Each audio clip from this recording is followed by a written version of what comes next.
आने के लिए शुक्रिया। जिस दल को सिर्फ 3.5% वोट मिला है, उसकी प्रेस वार्ता में इतने प्रेस के साथी आए हैं, तो ये दिखाता है कि कुछ तो काम हम लोगों ने सही किया होगा। हम लोग बिहार आज से 3.5 साल पहले व्यवस्था परिवर्तन के संकल्प से आए थे। एक ईमानदार प्रयास किया है और उसमें बिल्कुल सफलता नहीं मिली, ये मानने में कोई गुरेज नहीं है। व्यवस्था परिवर्तन के जिस अभियान को लेकर चले थे, व्यवस्था परिवर्तन की बात तो छोड़िए, सत्ता परिवर्तन भी हम लोग नहीं करा सके, लेकिन बिहार की राजनीति को बदलने में जरूर थोड़ी बहुत भूमिका हम लोगों की बनी है। तो इनका सारा आएगा, तो हम लोगों से जरूर कुछ गलती हुई होगी। हम लोग के प्रयास में, हम लोग के सोच में, हम लोग के बताने के तरीके में जरूर कुछ गलती रही होगी कि जनता ने हम लोग को नहीं चुना है, जनता ने हम लोग पर वो विश्वास नहीं दिखाया। तो उसकी जिम्मेवारी जो है वो पूर्णतः मेरी है, प्रशांत किशोर की है, और वो जिम्मेवारी मैं 100% अपने ऊपर लेता हूं कि मैं बिहार की जनता को, अपने साथियों को, इस व्यवस्था से जुड़े हुए लोगों को, जिस प्रयास से हम लोग जुड़े थे, जिस प्रयास को करना चाहते थे, उससे उनका विश्वास उस पर मैं नहीं जीत पाया। हम लोग सामूहिक तौर पर हारे हैं और आत्मचिंतन का समय है, हम लोग भी चिंतन करेंगे। जो लोग जीत कर आए हैं उनको खूब बधाई। जनता ने अपने लिए अपना रास्ता चुना है, अपने लिए सरकार चुन ली है। अब नीतीश जी और भाजपा के लोगों पर जिम्मेवारी है कि बिहार में जिन बातों को लेकर वो सत्ता में आए हैं, बिहार में तरक्की हो, बिहार में भ्रष्टाचार से जो जनता जूझ रही है, भ्रष्टाचार खत्म हो, यहाँ पर लोगों के लिए रोजी रोजगार हो, और सबसे बढ़ के जो मुद्दा है पलायन का, बिहार से पलायन बंद हो। हम लोगों से जो गलती हुई है, जिन लोगों ने जन स्वराज के विचार पर इस सोच से इस प्रयास से जुड़कर एक सपना देखा था, एक उनकी सोच बनी थी, उनकी आशा की किरण जगी थी कि बिहार में एक नई व्यवस्था बनाई जा सकती है, उन सब के आशाओं पर, अपेक्षाओं पर, उनके सपनों पर खरा नहीं उतरने के लिए जो दोष है वो मेरा है। इसलिए मैं आपसे विनम्रता से आपसे माफी मांगता हूं कि मैं आपके सपनों के आधार के अनुसार, आपके सोच के अनुसार वो व्यवस्था बनाने में नाकामयाब रहा हूं। और प्रायश्चित के तौर पर मैं आज से 2 दिन के बाद 20 तारीख को गांधी विद्यारवा आश्रम में जो रास्ता गांधी जी ने बताया है, मैं अपने लोगों को, बिहार के लोगों को ये नहीं समझा पाया कि किस बात पर उनको वोट देना चाहिए, क्यों उनको नई व्यवस्था बनानी चाहिए। तो प्रायश्चित के तौर पर मैं अपने से विद्यारवा आश्रम में 1 दिन का उपवास, मौन उपवास रखूंगा। जो भी जन स्वराज के साथी हैं वो जहां पर है वहां, अगर वो समझते हैं कि हम लोग के प्रयास में, सोच में जो कमी रह गई, उसको सुधार के लिए प्रायश्चित के तौर पर हम लोग 1 दिन का सामूहिक उपवास रखेंगे। मैं खुद विद्यारवा, गांधी आश्रम विद्यारवा में रहूंगा, 24 घंटे का एक उपवास रखेंगे। गलती हम लोगों से हुई होगी, कमी रही होगी, लेकिन हम लोगों ने कोई गुनाह नहीं किया है। गलती हो सकती है, गुनाह नहीं है। वोट नहीं मिलना गुनाह नहीं है। मैं बिहार की जनता के सामने अपने साथियों के साथ बिल्कुल सर उठा के ये कह सकता हूं कि हम लोगों ने गुनाह नहीं किया है। जिस बिहार में पिछले 30-35 साल से सिर्फ जाति की राजनीति हुई है, वहां पर इस समाज में जातियों का जहर फैलाने का गुनाह नहीं किया है। हम लोगों ने बिहार में हिंदू मुस्लिम की राजनीति नहीं की है, लोगों को धर्म के नाम पर बांटने का गुनाह नहीं किया है। हम लोगों ने बिहार की गरीब जनता को, भोले वाले लोगों को पैसा देकर उनका वोट खरीदने का गुनाह नहीं किया है। जिन लोगों ने ये गुनाह किया होगा, अगर वो आज जीत भी गए हैं तो उनको उसका हिसाब देना ही पड़ेगा। वो आज दे या कल दे, वो होगा ही होगा। मैं पिछले 2.5-3 सालों में अपने वक्तव्यों में अक्सर महाभारत के चक्रव्यूह की, अभिमन्यु के वध की कहानी सुनाता रहा हूं। जिस धर्म युद्ध की बात हम लोग करते हैं, पांडवों के साथ स्वयं भगवान थे, स्वयं भगवान कृष्ण थे, फिर भी अभिमन्यु को घेर कर छल से मार दिया गया। लेकिन उसके आगे की भी एक कथा भी है कि अभिमन्यु को मार दिया गया, लेकिन उससे महाभारत नहीं जीता गया। महाभारत जीता तो अंत में वही जो सही रास्ते पर था, जो धर्म के साथ था। तो आप निश्चित जानिए कि जीत तो जन स्वराज की ही होगी। आज जरूर धक्का लगा है और उसके लिए जो कुछ भी कमी है उसको सुधारा जाएगा और उतनी ही ताकत से फिर खड़े होंगे।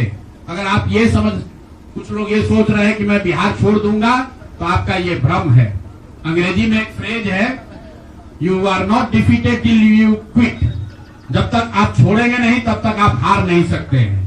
तो प्रशांत किशोर की और जन सुराज में मेरे साथ जुड़े हुए साथियों की बिहार सुधारने की जो जिद है, उस जिद के सामने दूसरा कुछ भी इस जीवन में नहीं है। उस जिद से पीछे हटने वाले नहीं है। पूरी ताकत से, पूरी ईमानदारी से। लोग कह रहे हैं कि मैंने 3-3.5 साल में बहुत मेहनत किया है। तो जितनी मेहनत करते हुए आपने मुझे 3 साल में देखा है, उससे दुगनी मेहनत करेंगे और पूरी ताकत से लगेंगे। पीछे हटने का सवाल नहीं है। जब तक बिहार को सुधारने के अपने संकल्प को पूरा न कर लें, तब तक पीछे हटने का कोई सवाल ही नहीं है। अब चुनाव के परिणामों को लेकर जो बात है, उस पर बहुत विवेचना हो रही है। आपने भी कहा, बड़े बड़े विशेषज्ञ आकलन कर रहे हैं। कोई बता रहा है कि पैसे से जीत लिया गया, कोई बता रहा है कि लालू जी के डर से ध्रुवीकरण हुआ इसलिए जीता गया। कुछ लोग बता रहे हैं कि जातियों की बात अभी पूरी तरह खत्म नहीं हुई।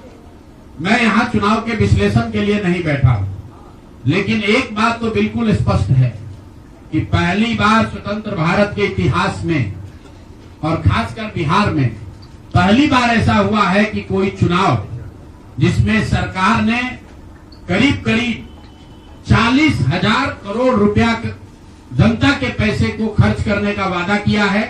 और मुझे लगता है कि वही एक कारण है जिसकी वजह से एनडीए को इतना बड़ा बहुमत मिला है। मैं सिर्फ आपके ध्यान में लाना चाहता हूं कि 10,000 रुपए की बड़ी चर्चा हो रही है। लोग बता रहे हैं कि 10,000 पर लोगों ने वोट बेच दिया। बिल्कुल नहीं है, ये बात सही नहीं है। मेरा आज भी ये यकीन है कि 10,000 रुपए के लिए बिहार के लोग अपना वोट, अपना बच्चों का भविष्य नहीं बेचेंगे। अगर 10,000 रुपए को आप जोड़िएगा तो प्रतिदिन 5.5 रुपया हुआ। 5.5 रुपए में कौन अपना वोट बेचेगा? लोगों ने 10,000 रुपए के लिए सिर्फ वोट नहीं बेचा है। आपको देखने, जानने, समझने की जरूरत है। और इस पर ये बहस भी हो रहा है। सत्ता में जो लोग आए हैं वो कह रहे भैया हम तो सरकारी योजना चला रहे थे। जो विपक्ष में है वो कह रहा है हम योजना नहीं चला रहे थे, आप पैसा देके वोट खरीद रहे थे। इसका कोई अंत नहीं है, इस बहस का कोई अंत नहीं है। चुनाव आयोग पर लोग टीका टिप्पणी कर रहे हैं, वो चुनाव आयोग का विषय है। बिहार के बेटा होने के नाते, बिहार के नागरिक होने के नाते मेरा बस एक ही प्रश्न है। हर विधानसभा क्षेत्र में 60 से 62,000 लोगों को कम से कम 10,000 रुपया सीधे तौर पर सरकार ने दिया है। सिर्फ 10,000 रुपया नहीं दिया, ये कहा कि आपको स्वरोजगार के लिए 2 लाख रुपया दिया जाएगा और उसकी पहली किस्त के तौर पर, बयाना के तौर पर 10,000 रुपया उसको दिया गया। और पूरा सरकारी तंत्र लगाया गया लोगों को ये बताने के लिए कि अगर आप एनडीए को वोट देते हैं तो आपको 10,000 रुपए के साथ साथ आने वाले 6 महीनों में 2 लाख रुपए तक की सहायता मिलेगी। इसको करने के लिए पूरा सरकारी तंत्र लगा। जीविका की दीदियों को बैठाया गया। जितने यहाँ पर आशा आंगनवाड़ी सेविकाएं हैं उनकी सैलरी, उनका मानदेय बढ़ाकर उनको जोड़ा गया। लोग कह रहा है भैया काडर कहाँ है? मेरे भाई 2 लाख लोगों को, आप ध्यान रखिए, सिर्फ 10,000 रुपए लोगों को नहीं दिया गया है। हर विधानसभा में, मैं बहुत जिम्मेवारी से जो सरकारी आंकड़ा है वही बता रहा हूँ, हर विधानसभा में 60 से 62,000 महिलाओं को 10,000 रुपया दिया गया है।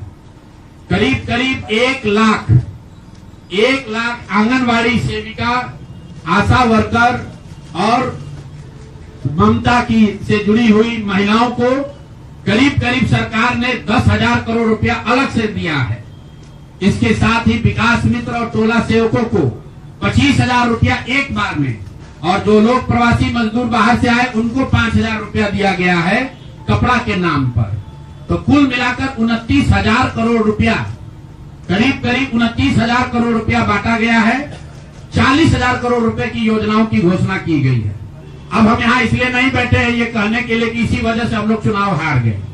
मेरा अब सीधा सरकार से एक आग्रह है कि आपने 2 लाख रुपए देने का वादा किया है, जनता ने आपको मत दे दिया, अब आप सत्ता में बैठे हैं, तो कृपा करके जो 1.5 लाख महिलाएं, 1.5 करोड़ महिलाएं हैं जिनको आपने 10,000 रुपया दिया है, उन सभी महिलाओं को अगले 6 महीने में 2 लाख रुपए तक देने की व्यवस्था कीजिए, क्योंकि अगर वो हो जाएगा तो बिहार से बेरोजगारी दूर हो जाएगी, बिहार से पलायन बंद हो जाएगा।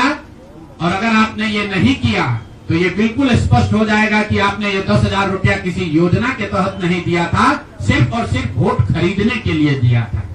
तो वोट खरीदने के लिए पैसा दिया गया है कि किसी योजना के तहत पैसा दिया गया है, सरकारी योजना के तहत, इसका प्रमाण इस बात पर है कि आने वाले 6 महीने में सरकार ने स्वरोजगार के नाम पर जो पैसा जारी किया है, उस क्षेत्र में और पैसा और मदद जारी की जाती है या नहीं की जाती है। हम लोग एक भी विधायक न जीते कोई बात नहीं, जन सुराज। और कई लोगों का सवाल है नीतीश कुमार को 25 सीट आने की बात है, तो मैं आपके सामने घोषणा कर रहा हूं कि जो 25 सीट हमने बात कही थी उस पर बिल्कुल कायम है। अगर नीतीश कुमार ने, उनकी सरकार ने ये वोट खरीदा नहीं है, इनको 2-2 लाख रुपए दे दे, मैं बिल्कुल राजनीति से संन्यास ले लूंगा, उसमें कहीं कोई दिक्कत नहीं है, कहीं कोई दिक्कत नहीं। बिहार के 1.5 करोड़ लोगों को 2-2 लाख रुपया नीतीश कुमार दिलवा दे, मैं मान लूंगा कि हमारे आकलन में गलती थी, हमारी गलती थी। और हमारे आकलन की बात छोड़िए, अगर बिहार से बेरोजगारी दूर हो जाए, पलायन बंद हो जाए, 1.5 करोड़ परिवार, टोटल 2.5 करोड़ परिवार में अगर 1.5 करोड़ परिवार की गरीबी दूर हो जाए, तो प्रशांत किशोर को विधायक बनने की, राजनीति करने की कोई जरूरत नहीं है, हम दूसरा काम कर सकते हैं। आपका अगर ये सवाल है कि 25 सीट की बात है, बिल्कुल 25 सीट से ज्यादा नीतीश कुमार को ना आना चाहिए था, ना आता। एक ही फैक्टर है, ये पैसा बांटकर जो वोट आपने खरीदा है, खरीदने का आप पर इल्जाम है। तो इसको आप इतने 20 साल से आप मुख्यमंत्री हैं, तो आप इस इल्जाम को धो दीजिए। अगले 6 महीने में 1.5 करोड़ लोगों को, 1.5 करोड़ परिवार को स्वरोजगार की व्यवस्था कर दीजिए। और अगर नहीं कीजिएगा तो हम लोग यहीं पर हैं। मैं आपके सामने एक नंबर जारी कर रहा हूं, मेरा अपना व्यक्तिगत ऑफिस का 91-216, 91-216। बिल्कुल जो बात हम लोगों ने पहले कही है, जिन नेताओं के बारे में कही है, उसमें कहीं पीछे हटने का सवाल नहीं है। मैंने आपको कहा था कि प्रेस के जरिए उसको बताया गया, ये अपेक्षा की गई कि सरकार के जो मुखिया हैं उस पर एक्शन लेंगे, उन्होंने एक्शन नहीं लिया। दूसरा, जनता की अदालत में गए, जनता ने भी उन्हीं नेताओं को फिर से जिताकर भेज दिया। कई लोग जिन पर इसी जगह पर मैंने आरोप लगाया है, जिनके आरोपों की बात कही गई है, उनको जनता ने भारी मत से जिताकर भेजा है। तो भाई अब जिम्मेवारी है सरकार के मुखिया के तौर पर नीतीश कुमार जी ये तय करें कि वो लोग सरकार के हिस्सा होंगे कि नहीं होंगे। अगर होते हैं तो निश्चित तौर पर जनता के बीच में भी उनके खिलाफ जाएंगे और जहां जरूरत पड़ेगी कोर्ट में भी जाएंगे। 70,000 के सीएजी के मामले में जो सीएजी ने 70,000 रुपए के अनअकाउंटेड मनी की बात कही है, उस पर ऑलरेडी जन सुराज हाईकोर्ट में रीट हम लोगों ने फाइल किया हुआ है।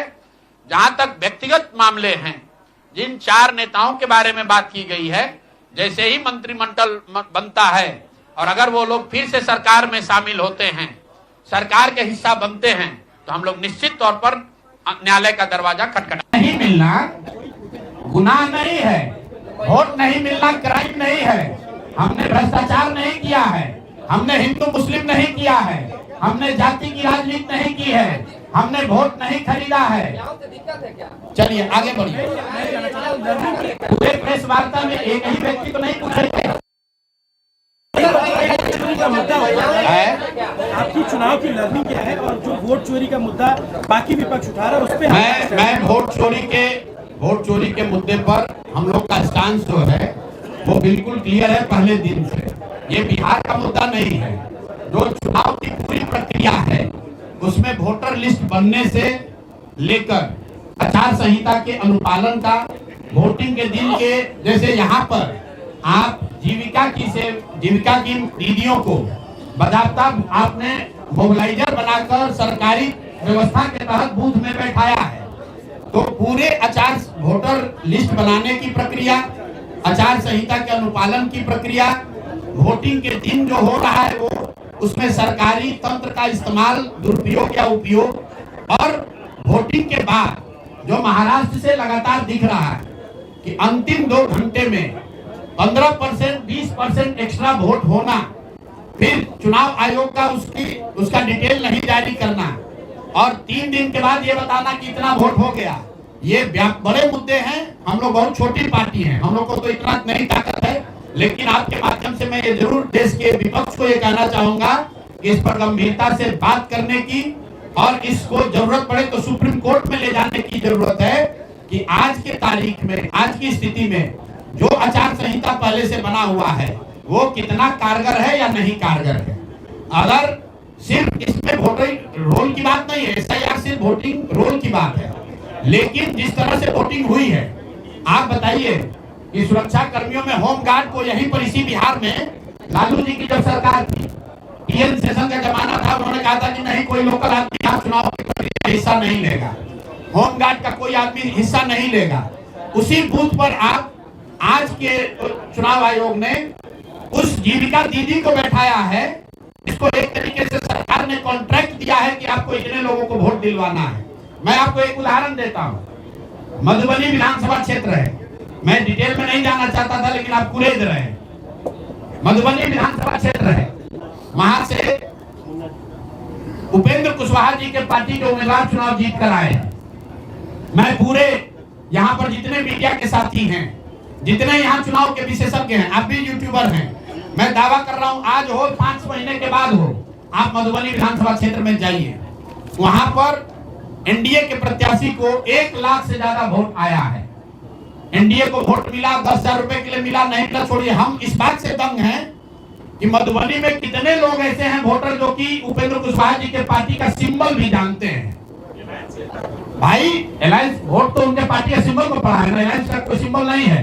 तो आखिर रातों रात पूरे मधुबनी क्षेत्र में, और क्या हुआ मैं नहीं कह रहा हूं, मैं आपको और आपके जरिए पूरे देश के लोगों को ये बताना चाहता हूं कि जो भी लोग सर्वे, सेफोलॉजी, पत्रकारिता, राजनीति में इंटरेस्ट रखते हैं, आप सैंपल के तौर पर कोई 5 कंस्टिट्यूएंसी उठा लीजिए, और जहां पर भाजपा और जदयू के उम्मीदवार नहीं लड़ रहे थे, वो दल लड़ रहे थे जिनका कोई सिंबल भी नहीं जानता है, नाम भी नहीं जानता है, उसको 1 लाख, 1.25 लाख वोट कैसे आया है? हमारे पास कोई प्रमाण नहीं है कि वो वोट कैसे आया, लेकिन राजनीतिक सामाजिक क्षेत्र में जुड़े होने के नाते ये आश्चर्य का विषय है कि जिस मधुबनी क्षेत्र में लोग ये नहीं जानते हैं कि कौन सा प्रत्याशी लड़ रहा है, कौन सा पार्टी लड़ रही है, उस पार्टी का सिंबल क्या है, उसको 1.25 लाख वोट आया है, और जो लोग वहां जीवन भर राजनीति कर रहे हैं उनको वोट नहीं आया। संभव है उनको इतना समर्थन है, लेकिन मेरा आपसे आग्रह ये, भाई देखो 1 मिनट आपका सवाल 10 ले चुके हैं, और भी तो लोग हैं, आपका एक और ले लेंगे, आप शांति से बैठिए, ऐसा मत घबराइए, हम यहाँ बैठे हुए हैं। और मेरा आपसे अनुरोध है, मैं कोई आरोप नहीं लगा रहा हूं, लेकिन मधुबनी जैसे 5 सीट का मैं आपको हवाला देना चाहता हूं, जहां पर चुनाव के 12 दिन 15 दिन पहले ये तय हुआ कि कौन पार्टी चुनाव लड़ेगी, उस पार्टी का नाम कोई नहीं जानता है, उसका सिंबल कोई नहीं जानता है, और 1,20,000 वोट अगर किसी विधानसभा में आ रहा है, इसका मतलब है कि हर घर से 2 से 3 वोट आया है। आपको आंधी दिखनी चाहिए वहां पर। ये मतलब विधानसभा के स्तर पर 1,20,000 वोट लाना साधारण बात नहीं है। 1,20,000 वोट आया है, कैसे आया है? इसकी 2 ही वजह हो सकती है, या तो जो 60,000 लोगों को आपने 10,000 रुपया दिया और उन लोगों ने ये जिम्मेवारी ली कि भाई 10,000 रुपया हमको मिला है, हम मैं और अपने घर के लोगों को वोट में दिलवाऊंगा या दिलवाऊंगी, या फिर कोई ऐसी बात है, अदृश्य शक्ति है जो हम लोग को हमारे समझ से बाहर है कि भाई कैसे ये संभव है। और मैं ये नहीं कह रहा हूं कि वहां वोट कैसे पड़ा, मैं आपको भी चुनौती दे रहा हूं, आज चलिए मधुबनी। मैं 3 दिन से प्रेस इसलिए नहीं कर रहा हूं कि मैंने अपने लोगों को वहां भेजा है, और मधुबनी में मैंने कहा भाई पूछो तो कि उपेंद्र कुशवाहा जी के पार्टी का सिंबल क्या है। 30% लोग को सिंबल नहीं मालूम है कि सिंबल क्या है, और उनको 1 लाख से ज्यादा वहां वोट आया है। मुझे उपेंद्र कुशवाहा जी से कोई लड़ाई नहीं है, उनको उनके पार्टी के प्रत्याशी से कोई मुझे लेना देना नहीं है।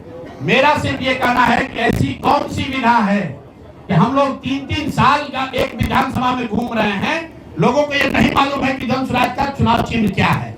और ये लोग 10 दिन चुनाव के पहले आए, उस पार्टी का नाम मधुबनी शहर में लोग नहीं जानते हैं, उस पार्टी का सिंबल घर घर पहुंच गया और उसको 1,20,000 लोगों ने वोट दे दिया। तो मेरे भाई, ये बहुत बड़ी चुनाव की विधा है। अच्छा ये बताइए कि ये तो दूसरे की बात है, आपकी रणनीति में क्या कहीं चूक हुई? भारी चूक हुई। मैंने आपको पहले कहा कि भारी चूक हुई, और जो भी चूक हुई है उसको सुधारने के लिए पूरी ताकत लगाएंगे, फिर से बैठेंगे, ड्राइंग बोर्ड पर जाएंगे और देखेंगे कि जो चूक हुई है उसको कैसे सुधारा जाए। लेकिन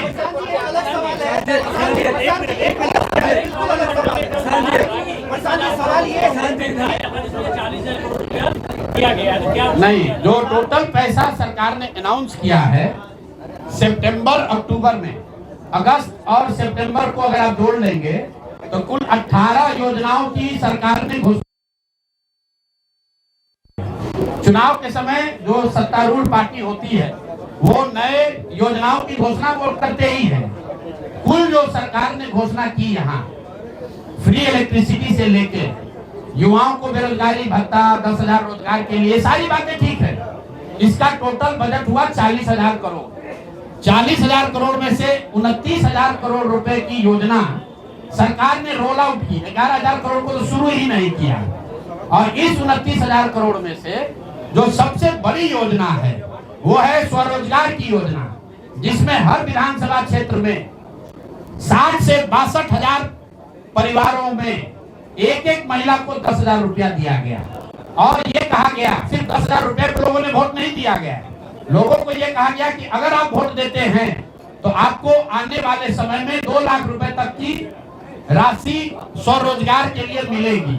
और इसको करने के लिए इसको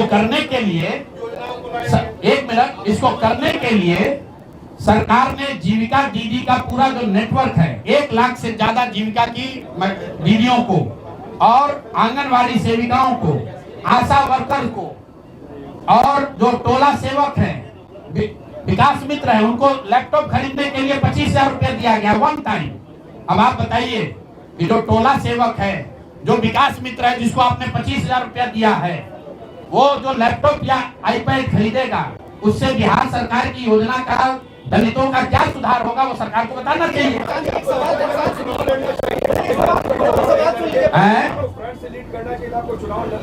भैया ऐसा है कि जब हमारे दोस्तों हमारी बात को जनता ने माना ही नहीं है तो हम लड़े या न लड़े। इमरान, एक मिनट रुकिए, आज एक सवाल आपने पूछा या तो जवाब दे लें। इमरान खान ने अपनी पार्टी शुरू की थी पाकिस्तान में आज से करीब 25-30 साल पहले, और वो खुद पहले चुनाव में 7 जगह से चुनाव लड़े। उनकी पार्टी तो हारी, तो 7 जगह से खुद भी हारे। तो मेरे चुनाव लड़ने नहीं, एक टेक्निकल बात है, उस पर चर्चा हो सकती है। कुछ लोग का ऐसा मानना हो सकता है कि मेरे लड़ने से फायदा होता है, कुछ लोग का ऐसा मानना है कि मेरे लड़ने से फायदा है, वो अलग विषय है। मैं तो आपको पहले एक लाइन में स्वीकार कर रहा हूं कि 3 बरस में जन स्वराज ने जो भी प्रयास किया उसको बिहार की जनता ने स्वीकार नहीं किया। ठीक है प्रशांत जी, एक सवाल है। आपने कहा था प्रशांत जी कि जनता से पूछकर हम टिकट देंगे। एक मिनट, आप बिहार को समझ नहीं पाए, इस बात को मानते हैं? बिहार को मैं समझ नहीं पाया, बिल्कुल मान लेंगे, इसमें क्या दिक्कत है?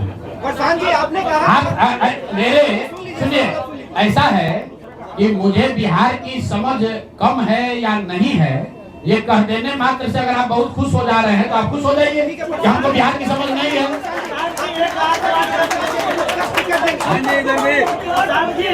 मेरे भाई ऐसा है, अगर हमने हमारे आप बिल्कुल ठीक बात है, नहीं समझे तो 3 बरस अगर पैदल चल रहे थे तो बिहार को समझने के लिए ही चल रहे थे, अब फिर और चलेंगे, फिर जाएंगे। जनता से पूछा था कैबिनेट बंटवारे से पहले। कई प्रत्याशियों ने आरोप लगाए, टिकट वितरण पे सवाल खड़े किए थे। क्या लगता है जनता उससे भी डाइवर्ट हुई कि प्रशांत किशोर का हाल? अच्छा ऐसा है, ऐसा है, पूरे महीने, पूरे चुनाव के दौरान कम से, मैंने आपको पहले कहा कि हमसे गलती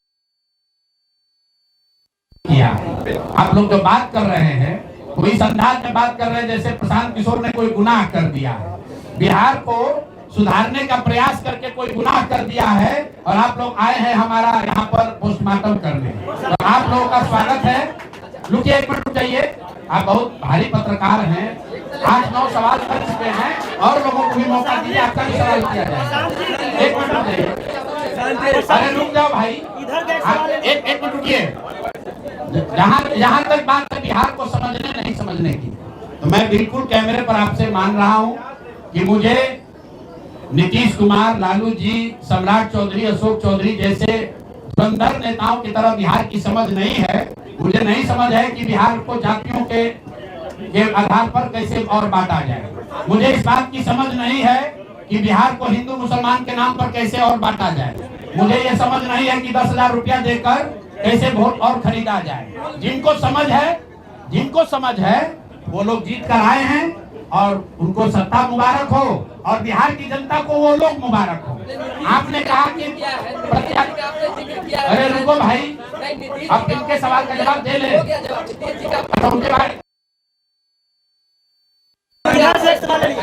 आप जिन 14 मुख्यमंत्री को बनाने की बात कर रहे थे, क्या आपको लगता है कि आपका उनमें अहम योगदान रहा है? खास करके बिहार के नीतीश कुमार जी के साथ कोई योगदान नहीं है। आप लोग जो हम लोग बोलते रहे हैं उसको जाकर देख लीजिए। आपने कहा कि उम्मीदवार गलत चुने हैं। यहाँ जितने लोग बैठे हुए हैं, हमारे बगल में केसी सिन्हा जी चुनाव लड़े हैं कुम्हरार से। ये तो हमको पैसा देकर टिकट नहीं खरीदे होंगे और कुम्हरार की जनता ने केसी सिन्हा को हराकर किसी दूसरे को जिताया। हमारे बगल में वाईबी गिरी जी बैठे हैं, मांझी से इनको हराकर जनता ने किसी दूसरे को जिताया है। तो मेरे भाई, मैं समझता हूँ कि अगर केसी सिन्हा नहीं जीते तो उससे केसी सिन्हा के जीवन पर कोई फर्क नहीं पड़ेगा मेरे भाई, कुम्हरार की जनता के जीवन पर फर्क पड़ेगा। अगर आपने मांझी से वाईबी गिरी को हरा दिया तो वाईबी गिरी का कोर्ट का प्रैक्टिस नहीं बंद हो जाएगा, मांझी के लोगों की दिक्कत जो है वो बढ़ेगी। लेकिन फिर वही बात है, जनता मालिक है, वो वही चाहते हैं। अगर आप खिचड़ी खाना चाहते हैं तो आपको कोई पुलाव कैसे खिला देगा? आप खिचड़ी खाइए और आनंद लीजिए।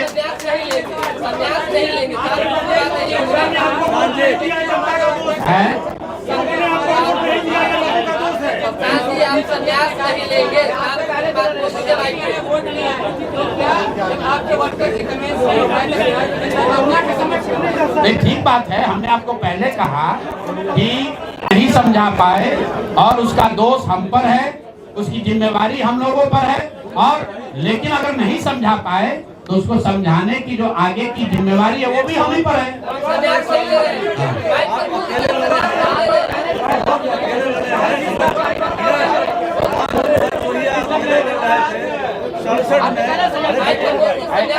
ऐसा है, आप भी बिहार के ही हैं और इतना भी नहीं उद्वेलित होइए, इतना भी मत उछलने लगिए कि जैसे हम लोग सब एकदम खत्म है। आपकी बात को सुन लिया गया, आपको अलग से साक्षात्कार चाहिए।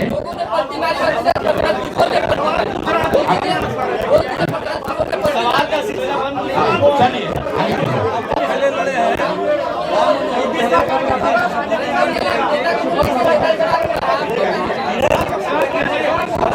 उन्होंने कुछ दलों को मिलाया और कांग्रेस को हराया था। अभी आप फिर लड़ेंगे कि अभी तो हम लोग वापस जाकर अपने उस प्रारूप को फिर से देखेंगे जो हम लोग लेकर जनता के बीच गए थे। जो सोच, जो विचार, जो प्रयास लेकर जनता के बीच गए थे वो देखेंगे कि भाई जनता को ये चाहिए भी कि नहीं चाहिए। अगर जनता को पढ़ा लिखा आदमी नहीं चाहिए, अगर जनता को स्वच्छ लोग नहीं चाहिए तो हम लोग तय करेंगे क्या करना है।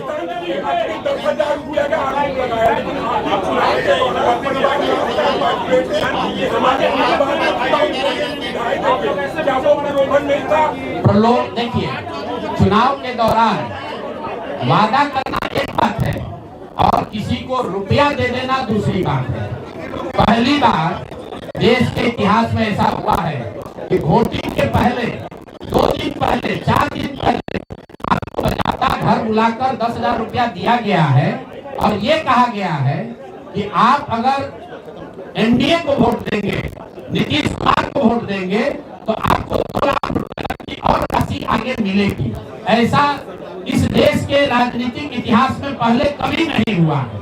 ऐसा कभी नहीं हुआ है कि आचार संहिता के बाद, आचार संहिता लागू होने के बाद आप एक एक विधानसभा क्षेत्र में 60 से 62 हजार महिलाओं को 10-10 हजार रुपया दे रहे हैं और आप राजनीतिक सुचिता की बात करते हैं।